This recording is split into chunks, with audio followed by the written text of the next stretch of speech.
ज्ञान the treasure में आपका स्वागत है। और हम आपको बताएंगे मकर संक्रांति से जुड़ी जो दो परंपराएं हैं उनका वैज्ञानिक कारण क्या है। देखिए, हमारे सनातन धर्म में जितने भी व्रत त्यौहार हैं सबसे वैज्ञानिक कारण जुड़े हुए हैं और ये वैज्ञानिक कारण अपने आप में विशेष होते हैं। मकर संक्रांति के दिन तिल गुड़ का पकवान खाते हैं, पतंग उड़ाते हैं, वो इस त्यौहार की पहचान है। तो इन परंपराओं के पीछे कुछ वैज्ञानिक तथ्य होते हैं।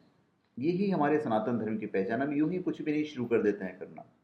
हर चीज़ के पीछे एक रीज़न होता है, हमारे फायदे होते हैं, हमारे समाज को फायदा होता है। अभी हम तिल गुड़ के लड्डू की बात करेंगे। भारत को त्योहारों का देश कहा जाता है, आपको पता है।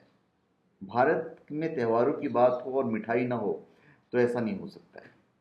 हर त्यौहार पर विशेष पकवान बनाने और खाने की परंपरा भी हमारे यहाँ प्रचलित है। सबके पकवान डिफरेंट होते हैं, कोई भी त्यौहार हो।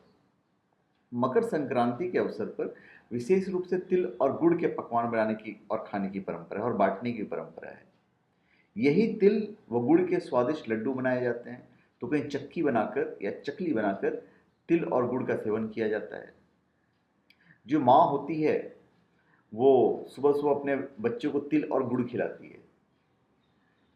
तिल व गुड़ की गचक भी लोगों को खूब भाती है।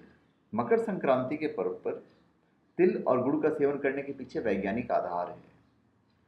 सर्दी के मौसम में जब शरीर को गर्मी की आवश्यकता होती है तब तिल व गुड़ के व्यंजन ये बहुत काम आते हैं। अब ऐसा नहीं कि आपने सिर्फ 14 जो संक्रांति 14-15 तारीख को आपने खा लिया। अब जब भाई घर में बनता है तो लोग खाते ही खाते हैं, एक दो चार पाँच दिन हफ्ता भर चलता है। तिल में तेल की प्रचुरता रहती है, जिसका सेवन करने से हमारे शरीर में पर्याप्त मात्रा में तेल पहुंचता है, जो हमारे शरीर को गर्माहट देता है। इसी प्रकार गुड़ की जो तासीर है, गुड़ की तासीर गर्म होती है।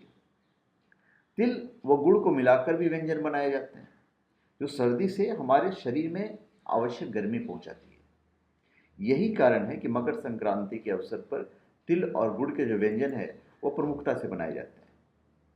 उस दिन लोग पतंग उड़ाते हैं। मकर संक्रांति की याद आते ही लोगों के मन में से ही पतंग उड़ाने की याद ताजा हो जाती है। लोग दिन भर अपनी छतों पर पतंग उड़ाकर इस उत्सव का मजा लेते हैं। अनेक स्थानों पर विशेष रूप से पतंग उड़ाने की प्रतियोगिताएं भी आयोजित की जाती है। तो मकर संक्रांति पर पतंग उड़ाने के पीछे भी कोई धार्मिक कारण नहीं है, वैज्ञानिक कारण है। पौष मार्च की सर्दी के कारण हमारा शरीर कई बीमारियों से ग्रसित हो जाता है, जिसका हमें पता ही नहीं चलता है। इस मौसम में त्वचा भी रुखी हो जाती है। जब सूर्य उत्तरायण होता है तब इसकी किरणें हमारे शरीर के लिए औषधि का काम करती है।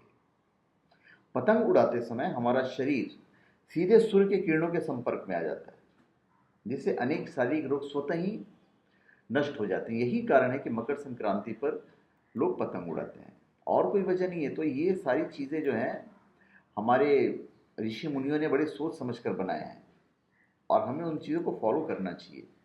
त्यौहार को पूरे दिलो जान से मनाना चाहिए, तभी हमें फ़ायदा होगा। तो धन्यवाद।